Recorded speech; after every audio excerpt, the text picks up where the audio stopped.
अभिनेता रितेश देशमुख आणि जिनिलिया देशमुख यांची राज्य परिवहन महामंडळानं ब्रँड अँबॅसेडर म्हणून नियुक्ती केली आहे। एसटी आणि परिवहन खात्यामार्फत राबवण्यात येणाऱ्या रस्ता सुरक्षा अभियानाच्या जनजागृती उपक्रमाला बळकटी देण्यासाठी एसटी महामंडळानं हा निर्णय घेतला।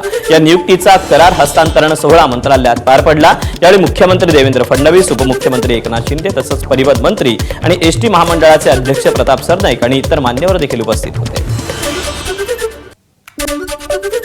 आज अशा मोठ्या कलाकाराला घेऊन मी एसटी महामंडळाचा अध्यक्ष या नात्याने त्यांना जर ब्रँड अँबॅसेडर म्हणून त्यांची नियुक्ती केली असेल किंवा ड्रिंक अँड ड्राईव्हच्या आरटीओच्या नियमावलीमध्ये सहकार्य करण्यासाठी जर त्यांचा वापर करून जनजागृतीचा एक वेगळा पायंडा पाडण्याचा प्रयत्न आम्ही जो करतोय त्याला जर त्यांनी एवढ्या मोठ्या प्रमाणात प्रतिसाद दिला असेल तर निश्चितपणे मी त्यांचा मनापासून आभार मानणं माझं कर्तव्य समजतो।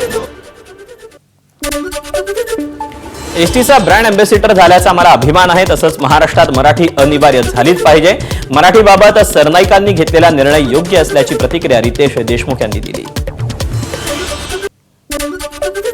मला असं वाटतं की महाराष्ट्रामध्ये मराठी भाषा ही अनिवार्य असलीच पाहिजे आणि ज्या काही काय प्रवास करणारे मराठी भाषिक असतात आणि आपण महाराष्ट्रात आणि काय की महाराष्ट्रामध्ये अशी मराठी अनिवार्य पाहिजे तसं आपण इतर राज्यात गेले की त्यांची भाषा आपण बोलली पाहिजे। तसंच मला वाटतं की हा जो काही निर्णय आहे तो योग्यच आहे।